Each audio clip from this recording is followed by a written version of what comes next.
était attendu depuis des semaines. Annoncé début mars, voici les premières images du ponton humanitaire construit par les États-Unis au large de Gaza. Une plateforme flottante pour y débarquer des kits alimentaires et d'hygiène destinés à la population de Gaza. L'aide humanitaire arrivera dans un premier temps à Chypre, où elle sera inspectée par les autorités israéliennes. Puis elle sera acheminée en porte-conteneurs vers une première plateforme, avant d'emprunter des barges militaires américaines jusqu'à un débarcadère, desservant la bande de Gaza.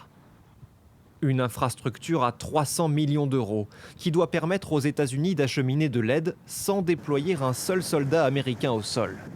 Cette alternative se veut plus efficace que les largages aériens de cargaisons humanitaires. Nous avons dépassé les 50% d'achèvement du ponton. Mais je ne peux vous dire à quelle date exacte les premiers camions d'aide humanitaire pourront rejoindre Gaza par cette voie. Répondant aux demandes des États-Unis, Israël a rouvert hier au camion le passage d'Erez, le seul situé à la limite nord de la bande de Gaza, pour la première fois depuis le 7 octobre.